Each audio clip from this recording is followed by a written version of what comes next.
And so what is your diet like now? Pretty close to carnivore.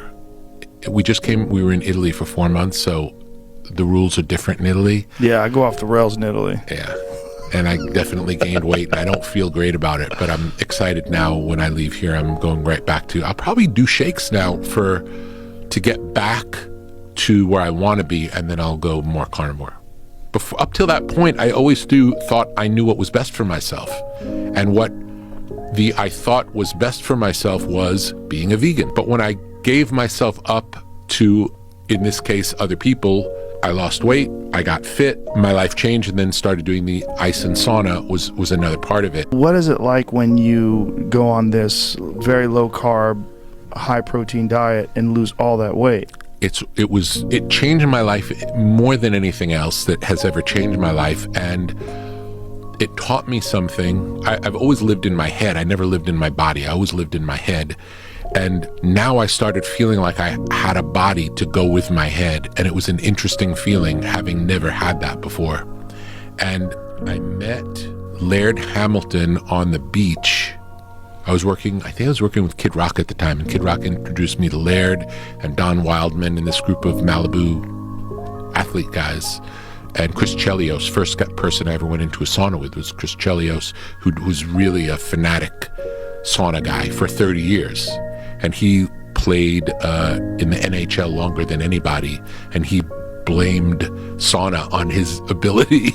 He gave credit sauna for his ability to play for as long as he was able to play. So started doing sauna with him, and then Laird invited me to start training at the gym, which was like, seemed crazy, but I liked him and was so inspired by him, and he was so different from the musicians I hang around. I never hung around athletes before, and to meet someone who's so good, world class at something so foreign to what the people that I know who are world class at stuff, it's like a different universe.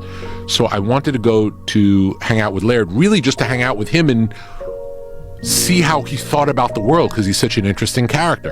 And I started going. I remember when I went the first day, he said, okay, let's do some push-ups. And he asked me to, and I couldn't do one push-up. And I said, I can't do it. I can't do it. He's like, no, don't say you can't do it. Say you haven't done it yet.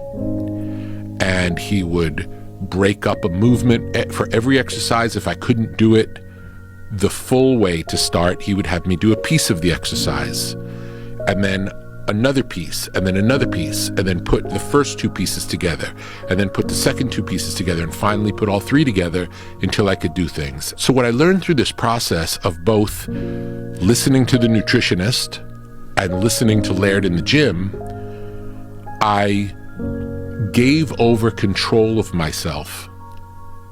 Up till that point, I always thought I knew what was best for myself.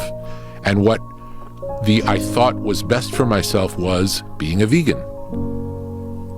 But when I gave myself up to, in this case, other people, I lost weight, I got fit, my life changed, and then started doing the ice and sauna was another part of it. And the ice, I was terrified to go in the ice at first, and then worked up to,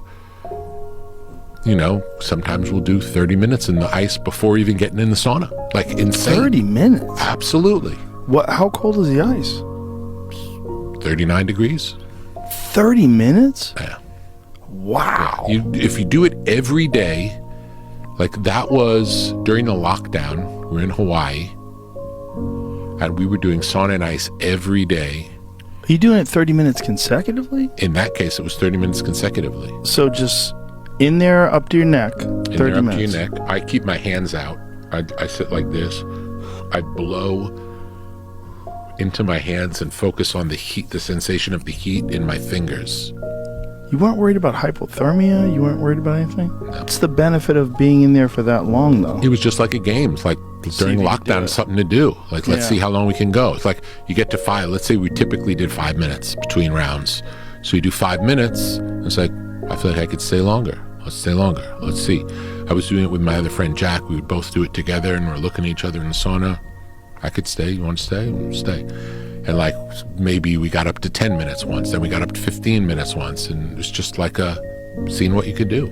So are you going from sauna to the cold, back and forth? Back and forth 4 times, but we started it in the old days. We would do sauna first, and then cold, and back and forth. And then we started doing cold first, just to it was like a challenge. It's harder to get into the ice not coming out of the sauna. Yeah. One of the tricks that I would use to get into the sauna, into the ice, was staying in the sauna too long and psyching myself up. I just want to cool off. I just want to cool off. I just, like talking myself into jumping into the ice was like the best gift. Right. What did that do for your body? It was great. I first of all, I would say the number one thing that it did was put me in a great mood. I would say that I can be moody at times, and nothing has made me feel better in my life than the combination of the sauna and the ice back and forth. By the 4th round, you do not have a care in the world. Yeah. And whatever difficulties you have in life to deal with are not as bad as getting in the ice, whatever they are. Yeah. It's like you described earlier with your workout, same thing. So if you're doing something really hard, then the things that seem hard in life don't seem so hard. Yeah. Doesn't matter what it is. It could be you got a scratch in your car. I can't believe this. That's why spoiled children cry about things that's just nonsensical. Yeah. Like, what the fuck is wrong with you? Why are you getting so upset about this?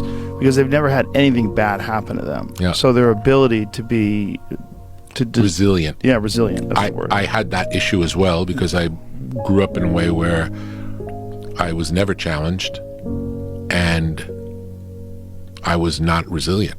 Yeah. And then I've gotten better at it since I went through depression. That was also part of getting to the resilience through depression.